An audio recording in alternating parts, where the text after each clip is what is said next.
Welcome back to my YouTube channel guys. आज मैं आप लोगों के लिए Oxford basic English grammar exercise 30 solve करूंगा। कहता है इनमें से masculine gender, feminine gender, common gender और न्यूटर जेंडर वाले नाउन्स को छांटकर अलग अलग लिखें। सबसे पहले मैं आप लोगों को बताना चाहूँगा कि मस्कुलिन जेंडर से पुरुष जाति का बोध होता है, जबकि फेमिनिन जेंडर से स्त्री जाति का बोध होता है। वहीं कॉमन जेंडर से या तो पुरुष जाति का बोध होता है या फिर स्त्री जाति का बोध होता है, जबकि न्यूटर जेंडर से न तो पुरुष जाति का बोध होता है और न ही स्त्री जाति का बोध होता है। एक बात और कहना चाहूँगा मैं आप लोगों से कि जितने भी निर्जीव पदार्थ हैं, कीट पतंग हैं या फिर छोटे छोटे जानवर होते हैं, उन सभी को न्यूटर जेंडर के ही अंतर्गत रखा जाता है। साथ ही साथ कलेक्टिव नाउन, मटेरियल नाउन और एब्स्ट्रैक्ट नाउन को भी न्यूटर जेंडर के ही अंतर्गत रखा जाता है। अब इस एक्सरसाइज को मैं सॉल्व करूंगा। सबसे पहले है बॉय। तो बॉय से क्या बोध होता है? बॉय से किसी पुरुष जाति का बोध होता है ना। तो बॉय क्या हो गया? आपका मस्कुलिन जेंडर हो गया।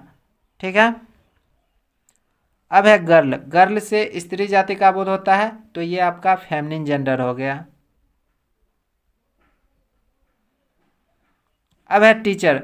देखो, टीचर से या तो पुरुष जाति का बोध होता है या फिर स्त्री जाति का बोध होता है, तो ये आपका कॉमन जेंडर हो गया। ठीक है। अब है मेन। मेन से पुरुष जाति का बोध होता है, तो ये आपका मस्कुलिन जेंडर हो गया। ओमेन से स्त्री जाति का बोध होता है, तो ये आपका फेमिनिन जेंडर हो गया।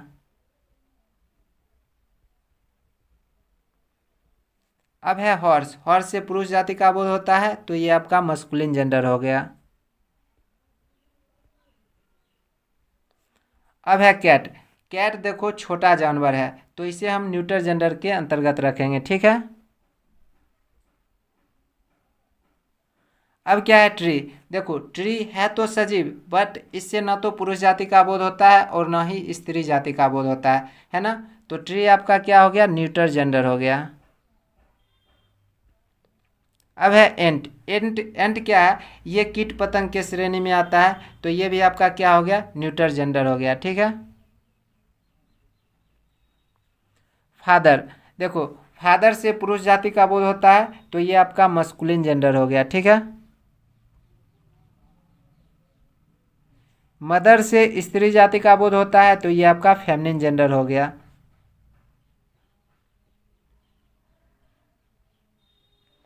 अब है चाइल्ड। चाइल्ड से या तो पुरुष जाति का बोध होता है या फिर स्त्री जाति का बोध होता है, तो ये आपका कॉमन जेंडर हो गया। डॉग से पुरुष जाति का बोध होता है, तो ये आपका मस्कुलिन जेंडर हो गया। ठीक है। काव से स्त्री जाति का बोध होता है, तो ये आपका फेमिनिन जेंडर हो गया।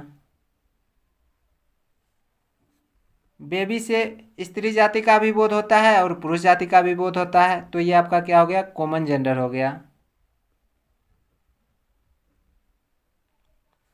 हीरो से पुरुष जाति का बोध होता है, तो ये आपका मस्कुलिन जेंडर हो गया।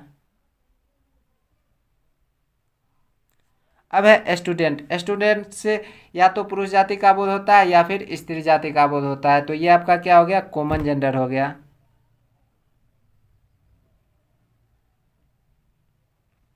अब है पेन। देखो, पेन क्या है? निर्जीव पदार्थों के श्रेणी में आता है, तो ये आपका क्या हो गया? न्यूटर जेंडर हो गया। ठीक है। अब है स्कूल। देखो, स्कूल भी आपका न्यूटर जेंडर हो गया, क्योंकि स्कूल कहने से न तो पुरुष जाति का बोध होता है और न ही स्त्री जाति का बोध होता है, इसलिए ये आपका क्या हो गया? न्यूटर जेंडर हो गया। ठीक है। अब है बुक। देखो, बुक क्या है? निर्जीव पदार्थों के श्रेणी में आता है, तो ये भी आपका न्यूटर जेंडर हो गया। अब है पेरेंट। पेरेंट से या तो स्त्री जाति का बोध होगा या फिर पुरुष जाति का बोध होगा, तो ये आपका क्या हो गया? कॉमन जेंडर हो गया, है ना।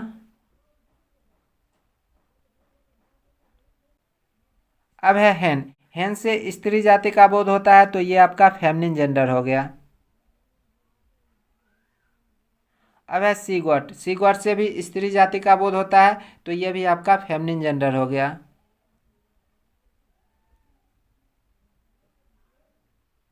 अंकल। अंकल कहने से पुरुष जाति का बोध होता है, तो ये आपका मस्कुलिन जेंडर हो गया। देखो, वाइल क्या है, मेटेरियल नाउन है ना, तो ये आपका क्या हो गया, न्यूटर जेंडर के अंतर्गत आएगा। ठीक है, तो वाइल भी आपका न्यूटर जेंडर हो गया। देखो गोल्ड भी क्या है, मेटेरियल नाउन है, तो ये भी आपका न्यूटर जेंडर के ही अंतर्गत आएगा। ठीक है, तो गोल्ड भी क्या हो गया, न्यूटर जेंडर हो गया। अब है थीप। देखो थीप से या तो पुरुष जाति का बोध होता है या फिर स्त्री जाति का बोध होता है, तो ये आपका कॉमन जेंडर हो गया।